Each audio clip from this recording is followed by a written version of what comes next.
Hi guys, it's me Marcus. We are here in Toronto and haven't done a video blog yet for this month, and I thought that this was a great opportunity to do another video blog. What we're doing here is we're doing sound check at the world famous Government nightclub, the club that influenced and inspired the Toronto '09 compilation.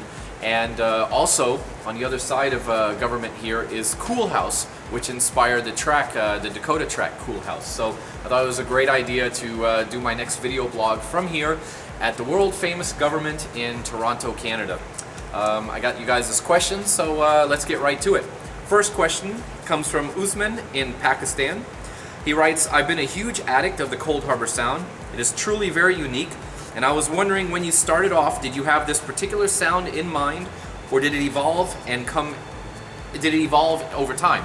Actually, the Cold Harbor sound is like inspired from different sounds when I was living in Brixton in London, the Cold Harbor Studios. It was a studio complex, and I had a drum and bass producer that was next to me. Down the hall was a house producer. There was a rock band that also had a rehearsal space in there.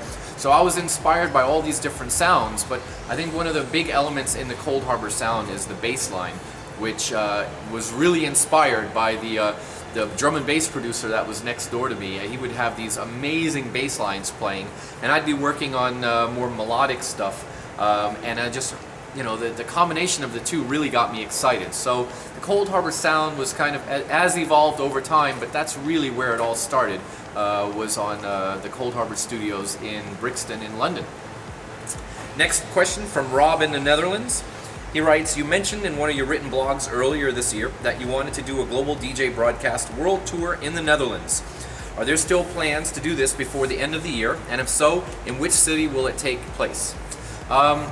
Yes, of course, Amsterdam, Netherlands is definitely on my list of places I want to do a world tour from. The thing is, over the summer when I play there frequently, I play a lot of festivals. It's not as easy to do a world tour recording from a festival as it is from a club. For example, when I did the world tour here in Toronto, I had, I think, a 6-hour set, and I took a couple of hours from that set. So that's always nice, but when you have an hour, 45 minutes, or 2 hour set at a festival, there's not a lot of room to work with. So I want to do it from Holland this year. Definitely in 2009, I hope to, but it just has to, the logistics have to work out. So, because, you know, I want to make a good world tour representation from Holland. So a gig where I have a nice long set, that's kind of the key to the world tour recordings. Next question from Garen in Glendale, California. What do you think about the social networking advancements during the past few years, such as Twitter, Facebook, and MySpace? You know, I'm always late to those kind of things. Like, I think maybe 2 months ago, 3 months ago, I started on Twitter when everybody else had been on it for quite a while. Same with Facebook and MySpace. But I love them, especially Twitter. As you guys know, I'm Twittering quite frequently. As a matter of fact, my journey here through Canada, when my flights were delayed and everything, I was Twittering quite a bit. But you guys can follow me on Twitter, Markus Schulz. Is my Twitter name, and then the same thing as Facebook and MySpace. So I do frequently update those pages. It's kind of Twitter, especially. I'm going to recommend that to everybody. It's a lot of fun. Log on or sign up and follow me on Twitter, because we have a lot of fun on there. So next question, Alicia in Kansas City. Alicia writes, I know that this is your job, and some of us have bad days at work. Some of us aren't as lucky as you to have such a great job. My question to you is, how do you keep focused and keep the positive attitude you have from being worn down by the traveling, missing being home, and the rough nights on the road, when things go wrong or just having a bad day?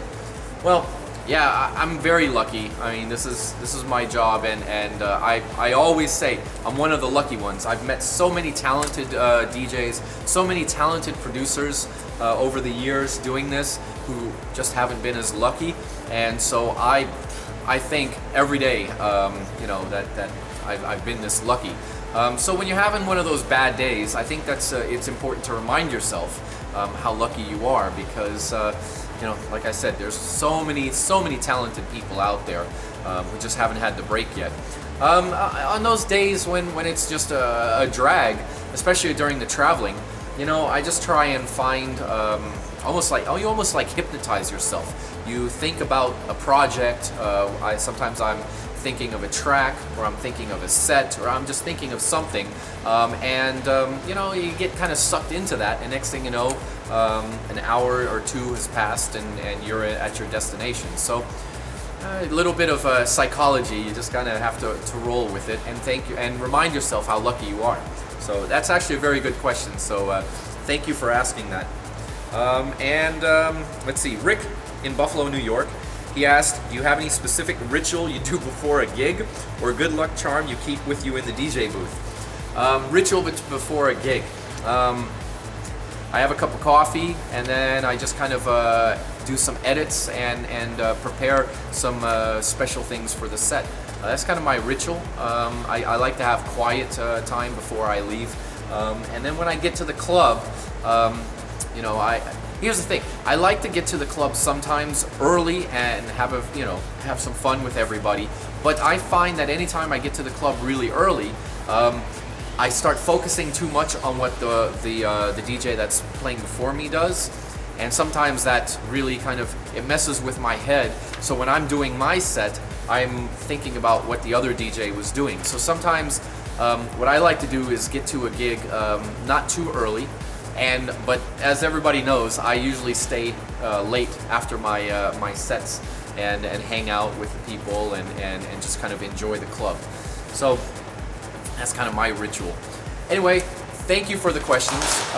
Every month we do these, so if you have any questions you want to ask me, make sure you go to markusschulz.com. They're making noise over here, so it's almost, it's definitely time to wrap things up. But you know what, before we wrap things up though, I'm going to take you guys on a quick tour. We're going to walk over to the other room. You guys need to see the Cool House complex. It's amazing, and like I said, the Dakota Track Cool House was inspired by playing in that room right there. So once again, thank you guys for sending the questions. Send some in for next month. Go to the forums, markusschulz.com. In the forums, you'll see a thread in there where you can ask all kinds of questions. Thanks again, guys. All right, let's go see the Cool House. Follow me, Cool House, right through these doors. The site of so many magical nights here in Toronto.